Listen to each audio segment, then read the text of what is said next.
बच्चों अब next question start करने से पहले मुझे आपको यह बताना पड़ेगा कि मेरे पास तीन टाइप के सॉल्यूशंस होते हैं। कौन कौन से सॉल्यूशंस होते हैं? Infinite many solutions, no solutions या फिर यूनिक सॉल्यूशंस। यानी कि मैं आपको जैसे ही मैंने एक इक्वेशन लिखी है, मैं डिटेल में एक्सप्लेन कर रहा हूं, सुनिए साहब। एक इक्वेशन लिखी है a1x plus b1y plus c1 equal to 0।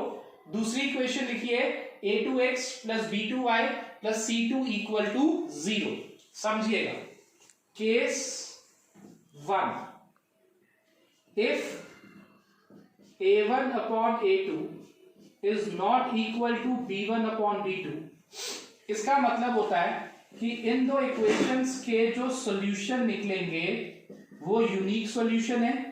Equations को इस केस में कंसिस्टेंट बोला जाता है कि ये दोनों इक्वेशंस क्या है? कंसिस्टेंट हैं। दोबारा सुन लीजिए कि अगर a1 upon a2 is not equal to b1 upon b2 है, इन इक्वेशंस का क्या है? Unique solution. इक्वेशंस को कंसिस्टेंट बोला जाएगा। और जब मैं इनका ग्राफ बनाऊंगा तो ग्राफ किस टाइप का बनेगा? Intersecting lines. यानी कि अगर मैं ग्राफ बना रहा हूं, मान लो, तो ग्राफ कुछ इस किस्म का बनेगा कि दोनों लाइंस किसी एक पॉइंट पे इंटरसेक्ट करेंगी। अब आ जाइए केस सेकंड पे। अगर मैं लिखता हूं if a1 upon a2 is equal to b1 upon b2 is equal to c1 upon c2। इस केस में इक्वेशंस के इनफाइनाइट मैनी सॉल्यूशंस होते हैं।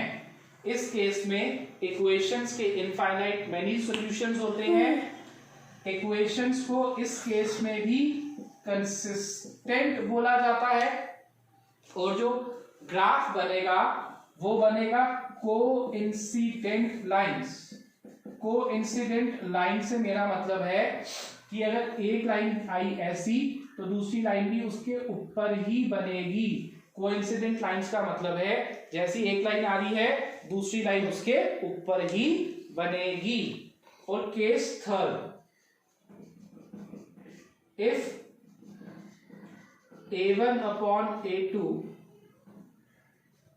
is equal to b1 upon b2 is not equal to c1 upon c2, हम बोलेंगे इस case में क्या है? No solution. क्या है इस केस में? No solution. इस केस में जो इक्वेशंस होती हैं वो इनकंसिस्टेंट होती हैं। क्या होती हैं इक्वेशंस? इनकंसिस्टेंट होती हैं। और जो ग्राफ बनेगा वो बनेगा पैरेलल लाइंस। कैसा ग्राफ बनेगा? Parallel lines.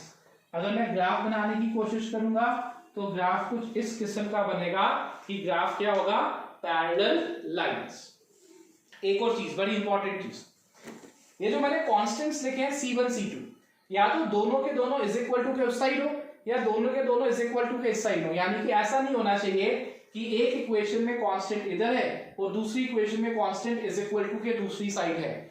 अगर ऐसा हुआ किसी केस में तो आप लोग क्या करोगे?